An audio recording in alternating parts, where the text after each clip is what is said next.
Hi everyone, this is our channel, Meet the Real Story. Please like, share and subscribe. Traffic is crazy.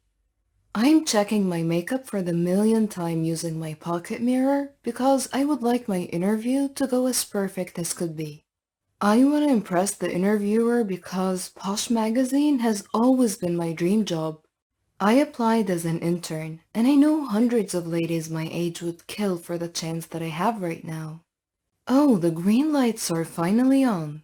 Great. I will make it just in time. But then, a motorcycle just cut my lane. I was able to hit the brake, but I bumped my head in the steering wheel. And that's gonna leave a mark. I opened the car window so I could yell at the motorcycle guy. But just like the perfect special effects in movies, the wind blew so hard. The papers, including my resume, flew out of my car.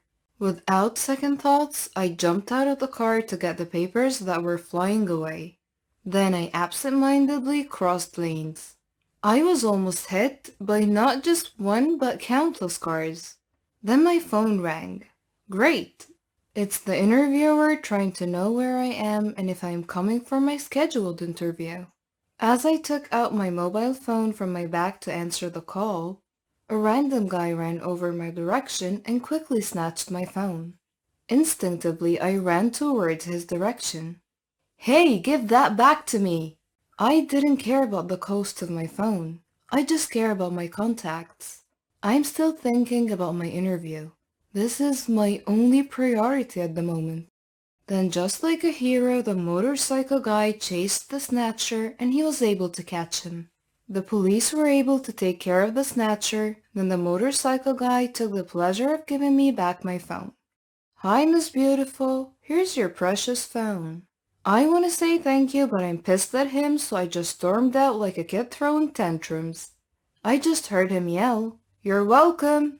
I went back to my car and rushed to the building where the Posh Magazine office was located. My perfect outfit is now ruined. My white dress and my shoes caught dirt due to my encounter earlier. My hair in a bun got loosened up. My mascara got smudged. I'm pretty sure my lipstick is messed up as well. I would love to go to the ladies' room, but there is no time. People are staring at me, and they must think that I'm such a shameless person for applying here looking like this. I chatted with the manager, and I explained what happened to me. Nothing can stop me from being a part of this company. I told them that if it means that I have to do coffee runs and countless errands every day, it would be my pleasure to do it. They loved my spirit, and they hired me. They gave me a tour of the office. I saw where the signature clothes are kept. I also saw the studio where the photo shoots happen. Oh my god, this is like a dream. The manager asked me to take down notes because I will be the one to give the tour to visitors next time. I was hoping to meet the president of the company because I heard she's like Miranda from The Devil Wears Prada. I'm challenging myself to woo her just like what Anne Hathaway did. But I reminded myself that my life is not a movie. A perfect example would be just like what happened to me earlier. I came so prepared, but I still almost lost my chance for this job because of one unfortunate event. I parked my car in the basement of the building and I needed to rush somewhere because I have a date. I needed to change my clothes and to freshen up because I don't look exactly my best right now. Then my phone rang. It was Mark. It's our first date, and maybe he's just trying to check how I am and if the interview went well. But then I got sad when he said that he needed to cancel our date because he has some kind of work emergency. I had no choice but to put on a smile and pretend it was alright.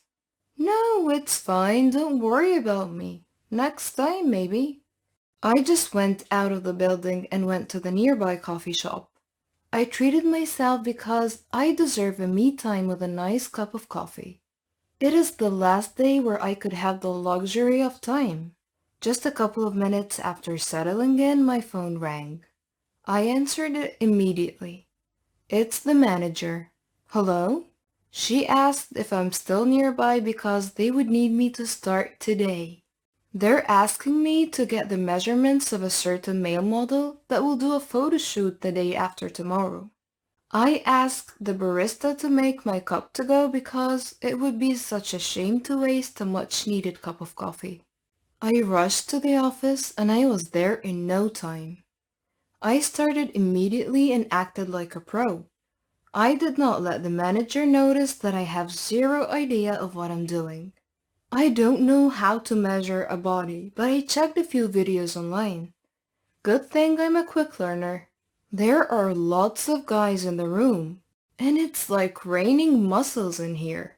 This must be heaven for most girls.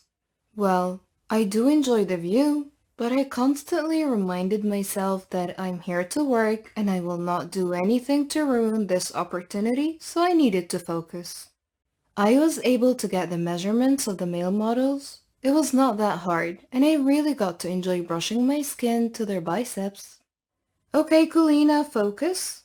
The manager entered the room and asked if I was done. I gave her the list of measurements and I saw in her eyes that she was impressed.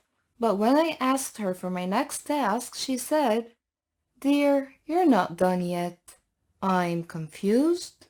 Mr. Pierre is arriving soon. He's the most popular ramp model in the industry. And my heart just pounded. I got so excited.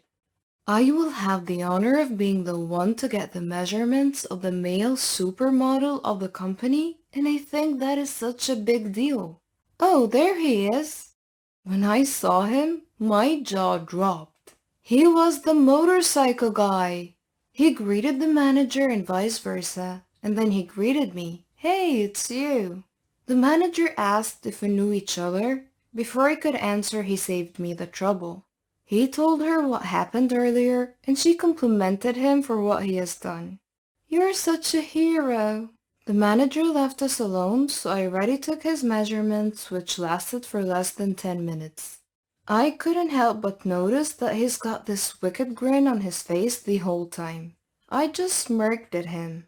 "Is that really how you'd like to thank me? By frowning at me?" I forced a smile, and I know I looked silly.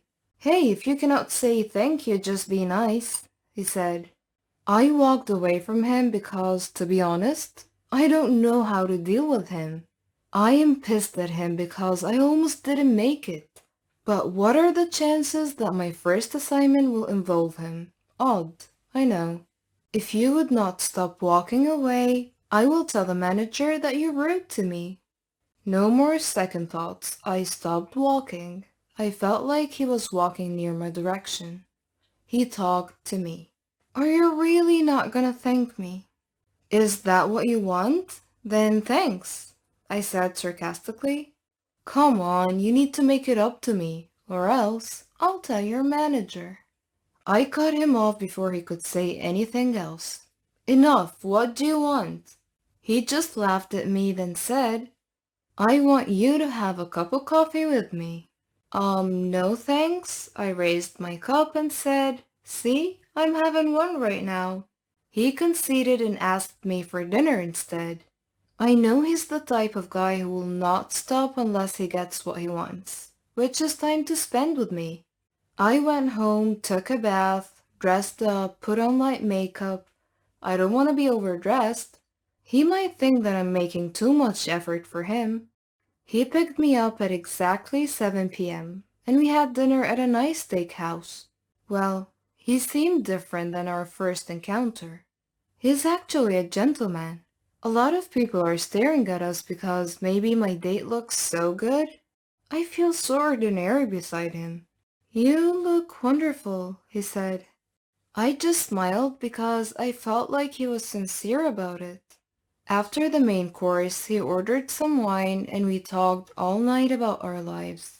His name is Elijah Pierre. I've learned that he's been a model since he was 18. He is 22 now. I'm 21. Not bad. I suddenly forgot about my frustrations with Mark. Good thing he's not my boyfriend yet. I realized that I have so many options, especially now that I'm working at Posh Magazine. How lucky am I that I got to date a model on my first day of work? I know this guy likes me. I can feel it. But I need to be careful because I don't want to get my heart broken. What if he's just bored and he's just collecting a jar of hearts? Anyway, I told him that this date is just a one-time thing and that he should just consider it as my way of saying thank you.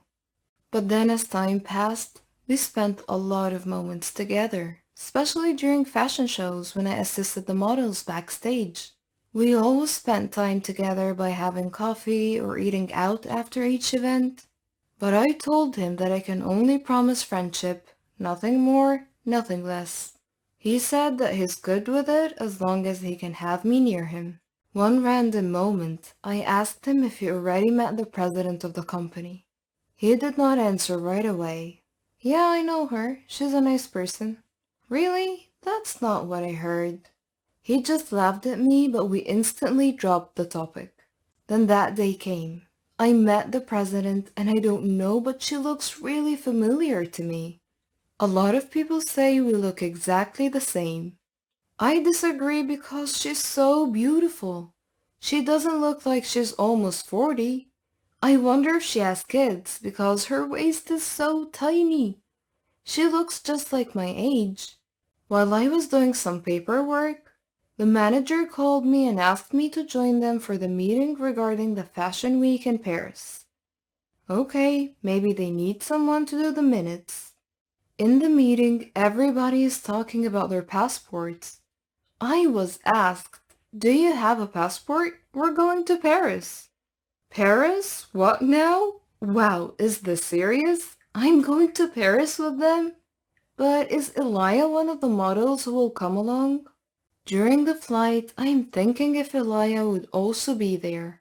He mentioned he's been to Paris before, so I would ask him to give me a tour. I was on the same flight with the manager and the president. The president surprisingly asked me to be her personal assistant for the event, which made others raise their eyebrows. This beautiful lady made me schedule a spa day and she asked me to join her. While we were having tea, she asked me about my family. I told her that my parents died in a plane crash. I also told her that I never had a good relationship with my mother, because all my life I felt like she didn't like me. She never even said that she loves me. Yup, not even once. "I'm so sorry, dear," she said. What she told me next was a complete surprise. "I'm going to tell you a secret because I know I could trust you." I waited for her next words. "I have a daughter. I had her when I was 18. I think she might be your age by now. That is why I have a good feeling about you. If she's alive and well, I hope she grew up to be as pretty and smart as you are." I got water in my eyes. I never heard those words from my mom. The president and I dressed up after a hot steam session and she asked me if I would love to go shopping with her. Who would say no to that? She bought me a lot of shoes and bags. She asked me to change my clothes into signature ones. We rented a car and strolled around the city. It was so much fun. How I wish I had a moment like this with my own mother. I cannot wait to talk to Elijah about this. He might not believe the moment I'm having right now with a lady. We finally reached the hotel and we went straight to our rooms. "See you later," she said. I received Elias' text message. He said that he's not included on the list of the male models that are in Paris, and he also said that he would tell me something important when I arrived back home. And he sounded so serious and strange. Then I noticed that I still have the lady president's purse with me.